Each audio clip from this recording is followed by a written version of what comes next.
A look into the teaching of mathematics in my country, Kenya.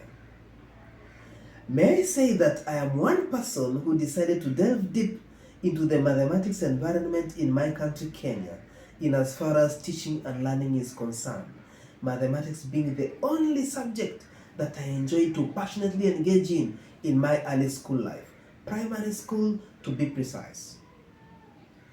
Having enjoyed great success in mathematics in my primary school, I had this big dream to myself prior to the K.C.S.E exam in the year 2003 to later join one of the top boys' school in Taita, Kenyatta High School in Matate, for my secondary school education, and then strive to lead in mathematics while there. That didn't happen, and that is how I lost my passion for mathematics when the mathematics environment in the school that I was later assigned to join by the system didn't do me any favors. My dream was met with massive disappointment, and that is how I ended up failing miserably in mathematics in the 2007 K.C.S.E exam. I had to revamp my dream thereafter, and that is how my mathematics journey shifted from being a subject that I pursued trying to emulate the life of the now late Professor George Saitoti, very well known as at that particular time to have been Professor of Mathematics at the University of Nairobi, to then pursuing mathematics as a calling that was so purpose-oriented for me, since I had to rise from a point of failure. I had to dig deep into my mental faculties, found my purpose, saw a vision worth pursuing, and since the year 2008, I have never looked back. With my accurate knowledge that most students fail in mathematics, myself getting in the midst, it prompted me to package carefully the challenges that I had encountered, which most could attest to, and then willfully and passionately began a journey of research and equipping myself with solutions. May I say that I'm speaking with authority here, with my journey now boasting 5 years of education. That is 2 years pursuing primary teacher education, 2 years for the diploma in early childhood education, and then 1 year at the University of Nairobi pursuing education, mathematics major and physics before I decided to drop out. And then I also have 5 attempts at the K.C.S.E exam, upgrading my mathematics journey from D- to C- to C+, B+, and finally the grade A. And then I've got around 8 years of full commitment to a lifetime project of growing myself with a personal professional brand at Doc Mathematics, now incorporating leadership development and motivational skills and techniques in the mathematics environment. I also boast around 13 years of teaching, mostly at personal level and in a school setup in both primary and secondary schools, and my greatest and nourishing experiences coming from my sacrifices that enabled me to volunteer myself, first of all at Nome Primary School in the year 2013 and 2014, and then at Shimo Latiwa Boys High School in the year 2021 and 2022.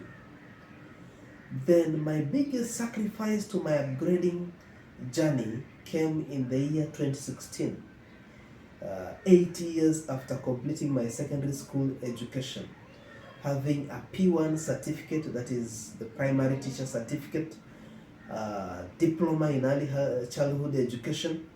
I also had a TSE number that I received in the year 2012. I also had 3 years of teaching with great success in a primary school setup, to then joining Shimo Latiwa Boys High School as a student that led to myself getting the grade B+ in mathematics in the year 2016, that formed the foundation for myself getting the grade A in the year 2017. So I have had the privilege of experiencing failure in mathematics. I know how it feels to fail in anything through that experience. I have lived with the grade D minus in the year 2008. I couldn't do anything much with it as at that particular time. I have lived with the grade C minus in the year 2009 through to the year 2015.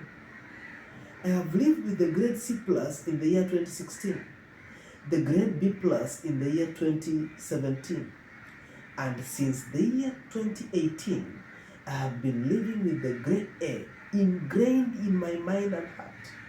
So then, I got to know how it feels to succeed in anything through that experience, and I'm forever endowed with the success as the only option mindset. Now, let's get to the nitty-gritty of the teaching of mathematics in my country, Kenya. One thing that I've come to detest in my country, Kenya, is the cursory form of teaching in as far as mathematics is concerned. We only tend to rush to complete the syllabus with little to no attention to detail, and then ending up revising the very same topics prior to the final exam, only to end up with ephemeral success brought about by rote learning. This makes me very sad. Where is the power of mathematics?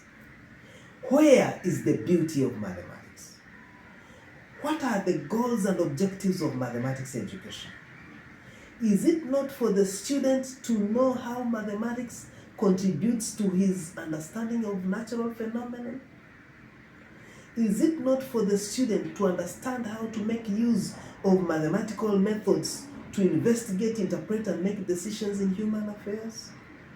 Is it not for the student to understand how mathematics as a science and as an art contributes to a cultural heritage? Is it not for the student to prepare for a vocation in which he utilizes mathematics as a producer and consumer of products, services, and art? Is it not for the student to learn to communicate mathematical ideas correctly and clearly to others? Something else that I have come to detest in my country is the mediocrity that befalls the mathematics environment in as far as teaching is concerned. There is just a lack of passion for teaching mathematics, and I'm not naive. I know that there are teachers in this country who are so good, very passionate, doing great things, and out of it, students get to excel in mathematics. But how far do they go afterwards remains a puzzle. I once came to an accurate realization at one time listening to Dr. Miles Monroe when he said that sometimes it's not the inability of the learner to learn, it's the inability of the teacher to teach. And that is why I have had to take the center stage to really inspire change in the mathematics environment of my country in as far as teaching is concerned. It's not lost on me that to get to teach mathematics in a secondary school set up in my country, grade C plus in mathematics could do it. But it's been worse in our primary schools, which is the foundation, since grade E's in mathematics have been doing it. This one really makes me bitter as a mathematics enthusiast myself. Is this not a setup to failure, people? No wonder the statistics.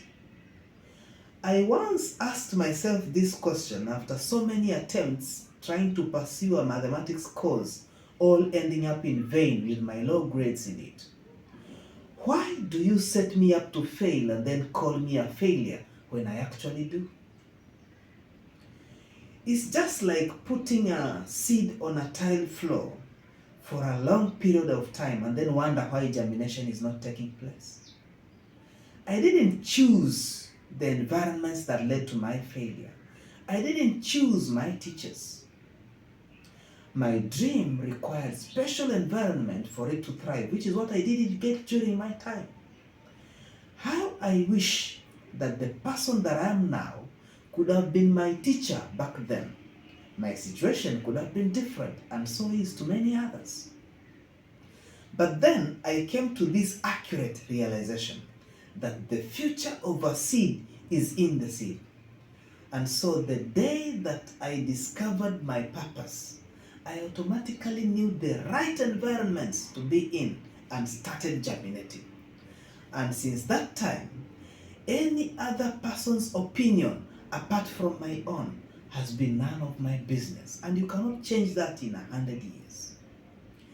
There is one sacrifice that I've managed to make which has been taken for granted, which is choosing not to teach subjects that I'm not passionate in and to concentrate all my energies to pursue my passion, which is mathematics, since I didn't want to be an agent for mediocrity in the system. I did that in a primary school setup, which is one of the most difficult environments to do it because you get allocated to teach any subject most of the time. Then I have done the same in a secondary school setup, which is a lot easier because the requirement is a combination of two subjects. Why did I do that? Specialization. To concentrate all my energies to pursue my passion. And that is why I find a lot of pleasure studying mathematics literature all the time. I enjoy learning mathematics and thus becoming a master in my area. Remember, a jack of all trades is a master of none.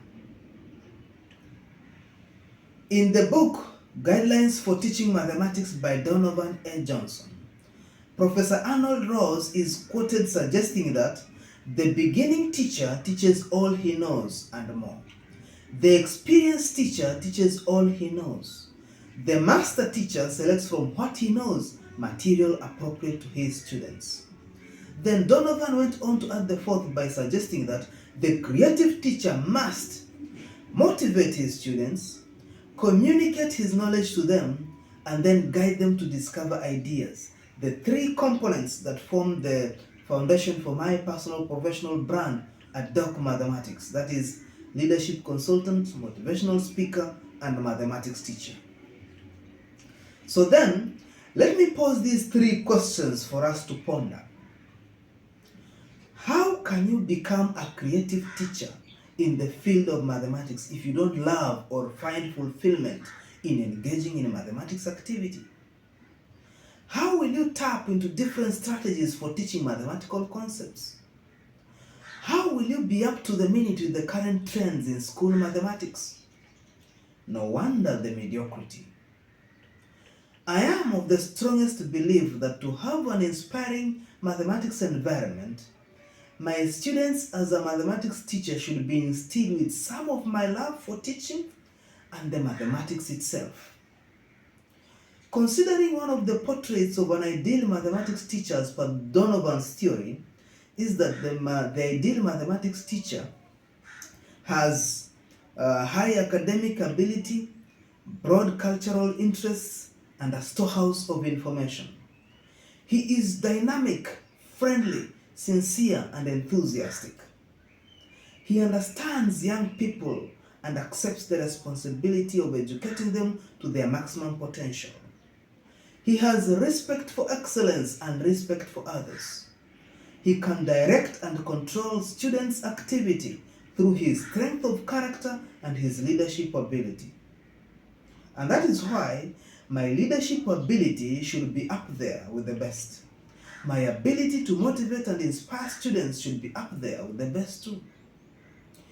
One of the 21 irrefutable laws of leadership by John C. Maxwell is the law of the lead, which I find to be of profound significance to the mathematics environment and indeed in various facets of life.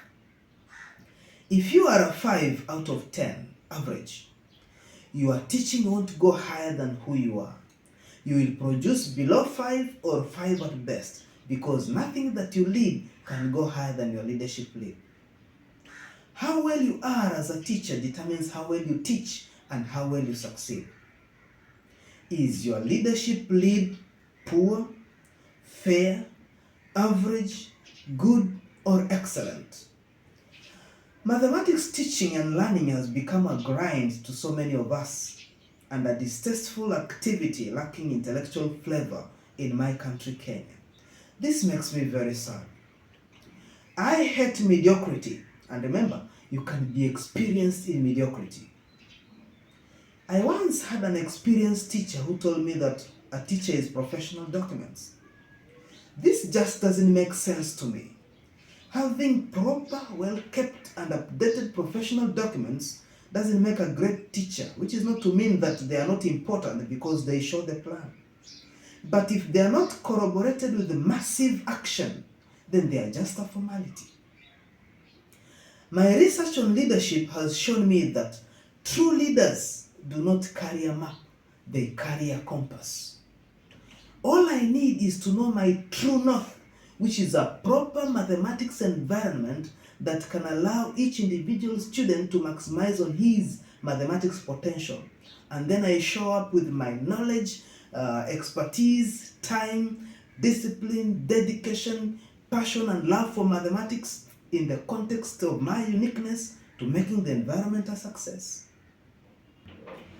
And that is why I feel deeply degraded when I'm asked this question in my line of duty.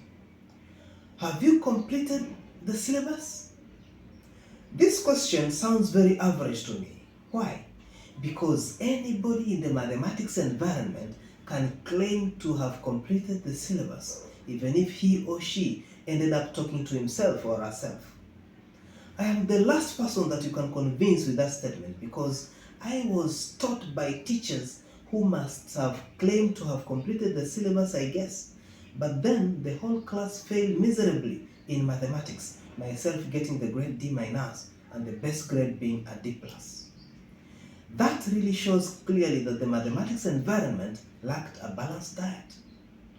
No one really could embrace and uplift us out of the challenges that we were encountering in the mathematics environment, and that really makes me very sad. Can't we have a different discussion, perhaps a better and an uplifting one, apart from syllabus coverage? And then, who are you as a mathematics teacher, and what seed are you planting in the mathematics environment? Do you pursue excellence, or you are just there to jeopardize the capable and gifted, and at the same time frustrating the efforts of the slow learners by your limited beliefs, weak attitudes, frustrations brought about by your career plateau, or just your lackluster approach to life in general? All said and done, it all falls down to leadership. John C. Maxwell once said this, that everything rises and falls on leadership. I am a leadership consultant myself, and I am well acculturated into the leadership environment. History tells me that we were once colonized, but then there's a proverb which says that you can take the monkey out of the jungle, but you cannot take the jungleness out of the monkey. Are we still in our jungleness, people?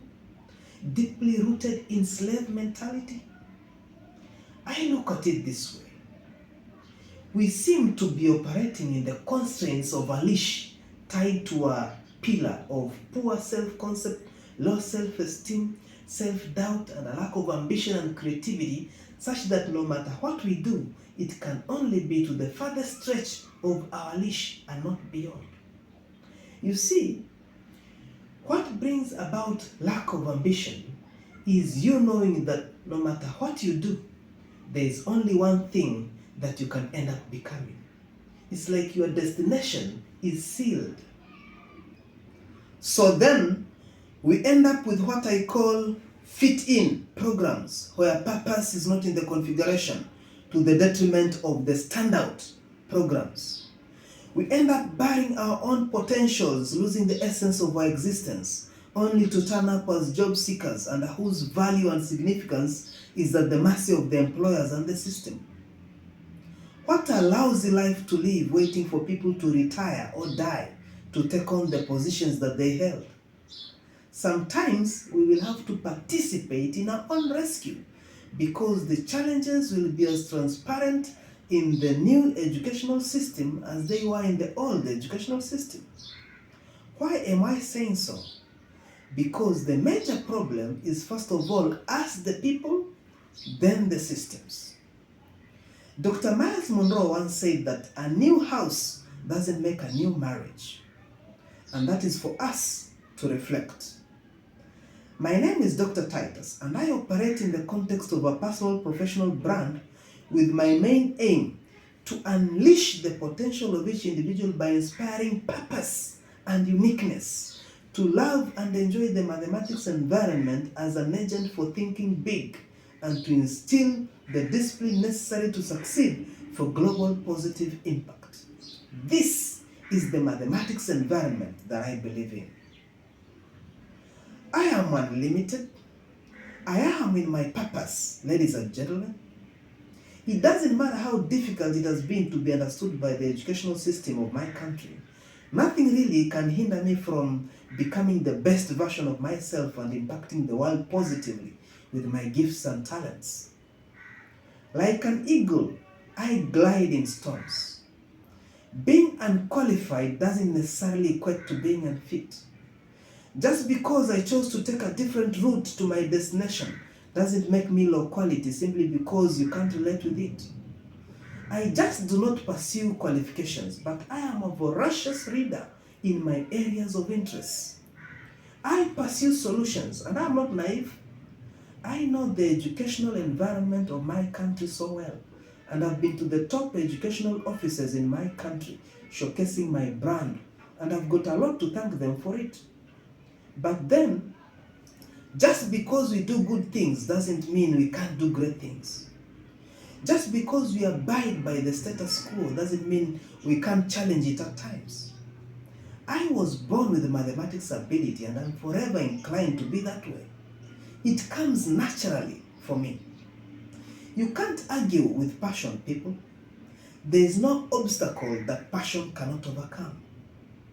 My self-concept is proper. I know I am important to the world, and I am committed to living a life of significance. Nelson Mandela once said, "A winner is a dreamer who never gives up." Oh yes, I believe big, I dream big, I dare and endure. This is a Doc Mathematics.